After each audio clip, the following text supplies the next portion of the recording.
The Bengals released the following statement. First and foremost, the Bengals continue to send thoughts and prayers to Damar Hamlin and his family. Our hearts are with everyone in this unprecedented time. What we can do is support one another. Last night was supposed to be a great night for the NFL and a great showcase for our hometown. Instead, the human side of our sport became paramount. And in that moment, humanity and love rose to the forefront. As medical personnel undertook extraordinary measures, both teams demonstrated respect and compassion, while fans in the stadium and people around the country bolstered the support for Damar and the love for each other. The Bengals are thankful for the love and compassion shown by all, praying for Damar. For more on the health of Hamlin, we bring in Dr. Jennifer Haythe, a cardiologist at Columbia. And Dr. Haythe, we saw what looked like a standard football play. It quickly became an emergency situation that led to extensive administering of CPR. Describe what you saw. Like everybody, I think I saw what appeared to be a pretty strong tackle. And then a player that stood up and the young man who then fell over and quickly needed medical attention.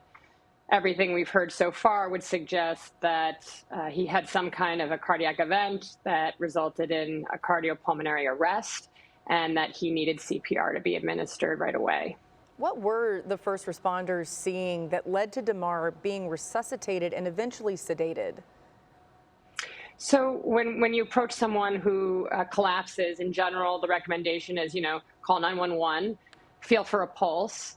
If there's no evidence of pulse or the patient's not breathing, you start CPR. And like I said earlier today, it's really important to do any kind of CPR. Hands-only CPR is recommended. You don't need to do mouth-to-mouth. Just start hands-only CPR to try to, continue to have blood flow with oxygen being delivered to the brain. Once a heart rhythm was restored, whether or not they used a defibrillator has never been made public or clear at this point, but in other cases, a defibrillator can be used.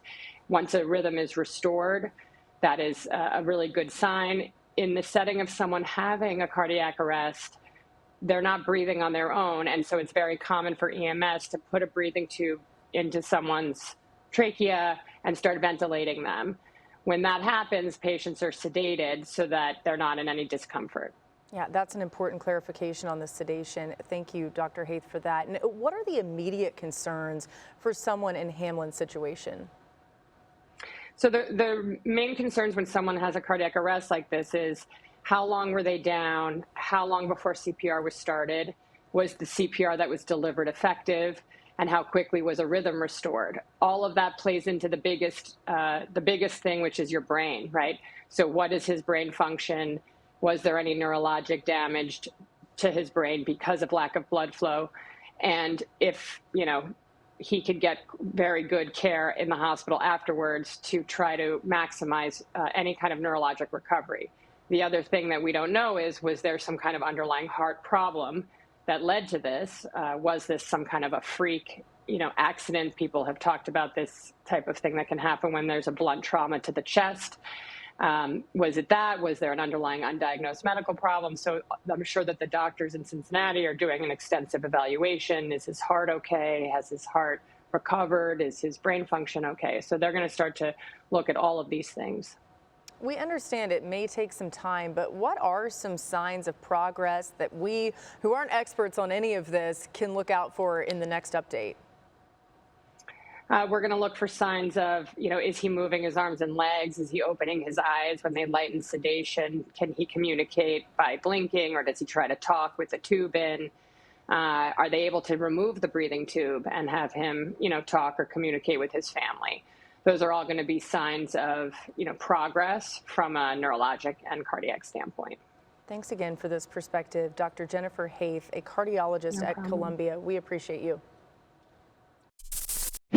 Thanks for watching ESPN on YouTube. For live streaming sports and premium content, subscribe to ESPN+.